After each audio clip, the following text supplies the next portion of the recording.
Hey everyone, welcome to the beginning of fall semester and Library 151. My name is Maria, or Professor Barefoot, whichever you would prefer to call me. It makes no difference to me. Sorry that you don't get to see my face for this video, but the room that I usually use to record the first video of the semester has no power today. So we're going to do it this way instead. This is the D2L interface if you're not familiar with it. If you're not familiar with it, I highly recommend taking a look at the online information that I sent you via email about using D2L as a student. Now, whenever you open up our course, the course homepage will start with the announcements. Now, your announcements should show up right here. Mine are not showing up the way they normally would. I don't know, maybe I didn't publish this one yet, but I'll make sure that I publish this one. I put up announcements at least once a week. This should always be your first stop whenever you log into our class. This is where I'm going to post things like what to do, recaps about what we covered, stuff that you should be focusing on is all going to go in the announcements. Now, the actual content of the course is under this Content tab. And the first thing that you'll notice in the Content tab is this syllabus/assignment examples. Our syllabus is the very first thing right here, so you can always refer back to it. That's why it's at the top. Same thing for our major assignments. The search log will be your midterm, and the debate and analysis each one will be half of your final. So let me go ahead and open the syllabus, and we'll cover all the basics. I'm going to try and keep this video to no more than 15 minutes. I have a tendency to go over on these first ones. But our course textbook is called Information Now. You can get it on Amazon for either $10 if you like reading online, or $17 if you want it in print. It is also on reserve at the circulation desk in the library. So you can read it in the library if you don't want to buy the book, which I completely understand. So I already told you my name. My office is in 105 Stapleton Library. If you go up to the reference desk, it is just to the right. So it shouldn't be too hard for you guys to find. My office hours are between 4 and 6 p.m. on Tuesday evenings. If you want to see me at a different time, that really shouldn't be an issue. Just let me know and I'll make sure that I'm available. Finally, my email address. Most of our communications will be via email because this is an online course. And my email address is barefoot@iup.edu. I do prefer that you use this email address and not the D2L email that you guys see up here. When you use the D2L email, I don't get any notifications, and I have not figured out how to make it notify me in any way, shape, or form. So if anybody knows how to do that, please let me know. This, on the other hand, will go to my phone. So I'll know almost as soon as you send me an email, and I will respond as long as I'm not doing something else. Also, when you email me, please put Library 151 in the subject line. In addition to being your professor for this course, I am also a librarian here at IUP, so I do have other librarian responsibilities. This lets me know it's for class, and I need to respond ASAP. I'll let you guys read the course objectives. Essentially, you are going to learn about how to find, use, and evaluate information in as many ways as possible that I can do in a one-credit course. I'm also going to let you read the hardware and software requirements. Also, tech support is available online at ihelp.iup.edu. If you are having any technical issues, I expect you to contact them or me as soon as possible. Saying that your computer is not working is not an excuse for you to not turn in your homework. We do have an extensive number of computers here in the library. There are also other labs on campus. If you are not on campus, I know that you have a public library somewhere near you, and most of you have friends or family members with computers as well. So if you can't get your computer to work, I expect you to find another computer and at the very least email me and let me know what's going on. All right? So, because this is an online course, we don't have any class time. For a traditional one-credit course, you would be expected to get probably about 3 hours of work per week. Honestly, this class should not be more than 1 to 2 hours of work per week. All of it is going to be online. Most of what the first half of the semester is going to be all quizzes, and the second half of the semester is actually going to be pretty easy, but we'll talk about that in a few minutes. So at the beginning of the semester, this is what our weeks are going to look like. Each week you'll have some videos, probably some readings, whatever material, or sometimes it's interactive tutorials, things like that. And each week we are going to have either some activity like week 1, you're going to be picking a debate topic, which I'll cover in a minute. And week 2, you're going to be emailing me your research question. Your research question has to be approved before you can do your midterm, or else you're going to lose points on your midterm. This is not graded until the midterm. Then each week we have a quiz based on the previous 2 weeks. So the metadata quiz is going to be based on week 2. This stuff is actually, let's see. So week 4, we're going to be covering everything up to Chapter 5 and search strategies in this quiz. Chapter 6 and government information, citations quiz, information pyramid quiz. As long as you do the information that I have online for you, these quizzes should be no problem. Most of the quizzes are 15 points, and a lot of them, if they're not matching, they are open-ended response questions. So when you take my quizzes, what I'm looking for is your reasoning, which I'll talk about more later in the semester. But if you can tell me your reasoning, a lot of times you'll get at least partial, if not full credit. Think of it like your math classes. Show your work. Then finally, in week 8, you turn in your search log, which I'll cover in a little bit. After that, instead of doing all kinds of videos and discussions and things, what I've outlined for us is 6 weeks of debates. Now, we do have enough students in this class where each one of you will have a debate partner. I think right now we have 14 students, so there will be a couple weeks where there's more than one student on a team, but that's okay. And essentially what you're doing in these debates, let me show you what one of them looks like.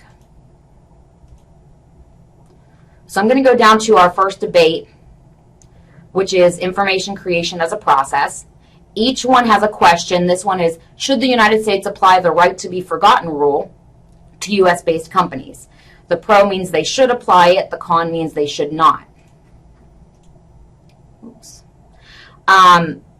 There's going to be at least one member on each side of this, and all of you will be reading the background article that goes along with it. Okay? I'm going to cover how to do these a little bit later in the semester. But the great thing about it, if you notice, as we get down here, there are going to be like 3 or 4 weeks where some of you don't have to do anything other than read an article. So really the second half of your semester should be pretty light. I would prefer that you read the debates, even if you're not participating, but there's really, other than reading the article, there's not much I'm going to require from you. Now, honestly, there's not a lot of work that you're going to be able to turn in late because most of it is quizzes. If you can't complete a quiz by the deadline, I want to know in advance. If you let me know in advance, I will work out an alternative quiz and an alternative quiz schedule for you. Okay? I have no problem doing that. I want all of you to have the ability to do this class in your own time as much as possible. This is what the point breakdown is. Participation is 10 points a week. If you notice, participation is the largest section of your entire grading here. So it's the one thing that if you don't do it, you could very well fail this class. And I have had students fail this class because of participation. In order to know that you are doing your participation, this is what it will look like. Whoops. Let me turn this back on. When you're viewing something as a student, you should, there you go, you should see one of these participation bars that tells you when you've completed all of the required topics. So right now I have a check mark and I see that I have done 100% of the things in the syllabus assignment section. During week 1, this is just an example, but you can see like I've looked at a few things. I did 2 out of the 3 topics. Here's how I grade your participation. If you do everything, you get the 10 points. If you only do part of the stuff, I don't care how many, you only get 5 points. 5 points is partial credit for partial work. If you don't do anything, you get 0 points. So for your participation, you're either going to see 5, 10, or 0 in your grade book. The quizzes, like I said, there are 5 quizzes. Each one of them are worth 25 points. Most of them are open-ended or they are matching. Your search log, which I'm going to go over in a minute, is your midterm. Then you have the debate and the debate critical analysis. This is a no more than 2-page paper. We'll talk about that in a couple minutes. I'll let you guys look at the points breakdown. These are how many points you need in order to get an A in this class. You need at least 409 points to get an A. Class procedures, we don't really need these so much as an such as an in-person class because we're online. Everything's done in the online environment. Everything is due by the date listed in D2L. I might give you partial credit at my discretion, but again, I need to know in advance if you're not turning stuff in. Also, for the debates, in order for these to not drag on all week, I will send out a doodle poll for each one of the debate teams so that we can set up a 1-hour period of time during your week when you will be available to debate. That way you guys can do it all at once. I will make sure that I am online to monitor the debates, and that'll be all you'll need to do that week. You guys should already know about the academic integrity policy, although it's unlikely that you're going to be able to duplicate anything from my class that you found in an online website. Sexual harassment, same as every other class. Disability services, if you do have a disability, I should have already gotten a letter from the disability services offices. If not, let me know and I would be happy to accommodate you. I am also a member of APSCUF, and as you might have heard, there are some negotiations going on right now with APSCUF.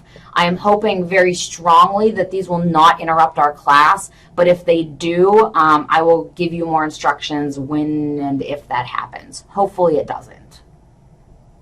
So here's what the main rubrics look like. For the search log, which I do have an example of this, in fact, let me show you what it looks like. Oh, and it's kind of small. Let me see if I can make this bigger. There we go. So you're going to learn how to do this, I promise, but what you're going to be doing is writing advanced search statements here, recording things like what database you're actually going to research your question. You should have a research question written at the top. What database you were in, the limits that you were used, again, we will learn about these, and the notes. I'll talk about this a little bit more later, but you can find how I award the points on this syllabus or on the rubric. You must have 10 search statements. If you don't, you're going to miss however many points that you don't have searches for. I did have students last semester who, whenever they did this, only did like 2 or 3 searches, and they basically failed the midterm because of that. So do all 10 searches. All right. The debate rubric. These are the things I'm looking for. The debate is worth 30 points. I'm looking for you to use respectful language, have an opening and closing statement that uses proper grammar and makes a very clear argument. In your rebuttal statements, I am looking for you to respond to every argument that is made and use supporting evidence. That's what this thing is. All of you will be required to find at least one supporting piece of information for your side of the debate. You can find more if you want to, but one is required in order to fulfill this. I'm going to be grading you on grammar and punctuation. Normally, I'm not a huge stickler for this, but when we're communicating in an online environment and you ramble, it gets very hard to understand. So I do need you guys to use proper sentence structure at least. And then finally, I want to see that you understand the debate topic at hand. The last part of your final is your critical analysis. This is what I said is no more than 2 pages.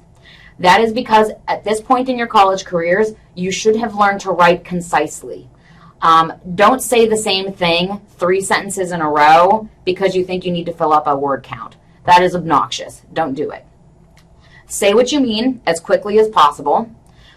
These are the things that I'm looking for. You should identify a winner, whoever you think. I should also say this.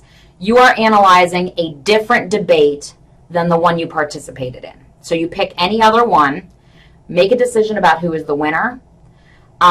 You need to find at least one article to support why you think that person was the winner.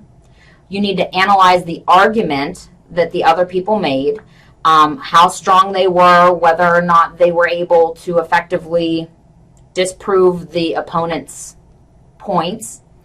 And then finally, I want you to analyze the supporting document that was used in at least one supporting document that was used in the debates. And to do all this, I don't have this on the rubric, but I think I'm going to add it. You need to have citations as well. So maybe we'll do 5 points. I'm going to add this in, 5 points for citations, so that I know what it is you're actually analyzing. All right? You will learn about the CRAP and the SCARAB methods later on in class. So I think that this covers, let me see, I think this covers everything. If you have any questions, please email me. I also want to point out that in every week, there is a forum that says problems and questions. If you have a question you think the entire class would want to read about, put it in here. Don't ask me about your grades in this forum. I will ask you to email me outside of class if you ask that kind of question in here. So good luck, and I'll see you guys online.